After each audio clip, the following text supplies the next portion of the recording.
അസ്സലാമു അലൈക്കും വറഹ്മത്തുള്ളാഹി വബറകാതുഹു. സന അൻസാരി എന്ന് പറയുന്ന ഒരു സഹോദരി ഹജ്ജിന് പോകുന്ന രംഗം, അതിനുവേണ്ടിയുള്ള രേഖകളെല്ലാം ശരിയാക്കി മഹാരാഷ്ട്രയിൽ നിന്ന് പുറപ്പെട്ട ഒരു വാർത്ത. ഇത് കാണുമ്പോൾ അത്ഭുതപ്പെടുത്തുന്നത്, ഒരുപാട് പുരുഷന്മാർ ഇങ്ങനെ പോകുന്നതായി നാം പലതും വാർത്തയിൽ കേട്ടവരാണ്. ഇതൊരു സഹോദരി പോകുന്നു എന്ന് പറയുമ്പോൾ തീർച്ചയായും അത്ഭുതം തന്നെയാണ്. പിന്നെ ഇങ്ങനൊരു സഹോദരി ഹജ്ജിന് പോകണമെങ്കിൽ മഹറം വേണോ എന്നുള്ള ചർച്ച ഇൻഷാ അല്ലാഹ് നമുക്ക് അടുത്ത വീഡിയോയിൽ ചർച്ച ചെയ്യാം.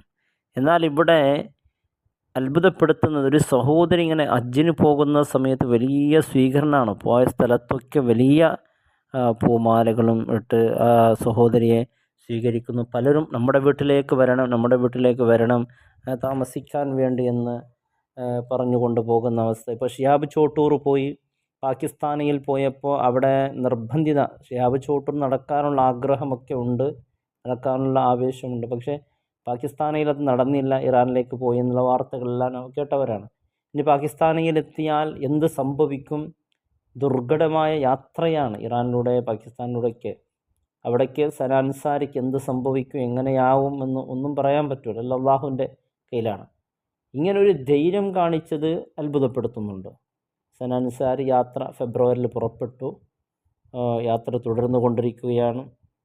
ഒരുപാട് ആളുകൾ സനയെ അഭിനന്ദിക്കുന്നുണ്ട്. ഭർത്താവിനോട് തൻ്റെ ആവശ്യം പറഞ്ഞു. ഇതിനൊക്കെ പ്രചോദനമായത് ഷിഹാബ് ചോട്ടൂരാണ്. ഷിഹാബ് ചോട്ടൂരിൻ്റെ നടത്തം കണ്ട് സഹോദരി എന്തുകൊണ്ട് നമുക്ക് പോയിക്കൂടാ? അങ്ങനെ ഒരുപാട് സഹോദരന്മാർ സൈക്കിളിലൂടെ ഹജ്ജ് പോയ പല സംഭവങ്ങൾ പലയിടങ്ങളിൽ നമുക്ക് കേട്ടവരാണ്. എന്നാൽ ഒരു യുവതി നടന്നുകൊണ്ട് പോവുക എന്ന് പറഞ്ഞാൽ അതൊരു ചെറിയ കാര്യമല്ല. ഒരു യുവതി നടന്നു പോവുക എന്ന് പറഞ്ഞാൽ അത് വലിയൊരു കാര്യം തന്നെയാണ്. ആ കാണിച്ച ധൈര്യം അത്ഭുതപ്പെടുത്തുന്നുണ്ട്. പിന്നെ അതിൽ പല വിഷയങ്ങൾ ചർച്ചയുണ്ട്. ഇപ്പോൾ ഹജ്ജ് ഇവിടെ അങ്ങനെ സ്വീകാര്യത വിഷയം ഇൻഷാ അല്ലാഹ് അത് നമുക്ക് അടുത്ത വീഡിയോയിൽ ചർച്ച ചെയ്യാം.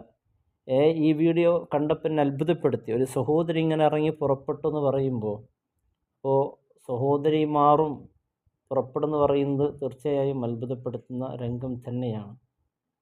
പിന്നെ ഇത് ഒരുപാട് റവന്യൂ ഉണ്ടാക്കാൻ വേണ്ടിയുള്ള ഹജ്ജാണ് പലതും പറയുന്നുണ്ട്. ഹജ്ജിൻ്റെ കബൂലിയത്തിൻ്റെ വിഷയത്തിൽ നോക്കുമ്പോൾ, ഇപ്പോൾ വിമാന വഴിയിലൂടെ ഹജ്ജിന് പോകുന്നവരാണെങ്കിൽ നിഷ്കളങ്കത ഞാനൊരു ഹാജിയാണ് എന്ന അറിയപ്പെടണം എന്ന രീതിയിലൊക്കെ പോവുകയാണെങ്കിൽ അതിൻ്റെതായ ഒരു ഇതുണ്ടാവല്ലോ, കോട്ടങ്ങൾ. അത് വേറെ വിഷയമാണ്. അത് നമുക്ക് ചർച്ച ചെയ്യേണ്ടതാണ്. ഇൻഷാ അല്ലാഹ് നമുക്ക് അടുത്ത വീഡിയോയിൽ ചർച്ച ചെയ്യാം. പക്ഷേ എന്നെ അത്ഭുതപ്പെടുത്തിയത് ഒരു വീഡിയോ ആണ്. ആ സഹോദരൻ്റെ ഉദ്ദേശം പോലെ നടക്കട്ടെ എന്ന് പ്രാർത്ഥിക്കാം.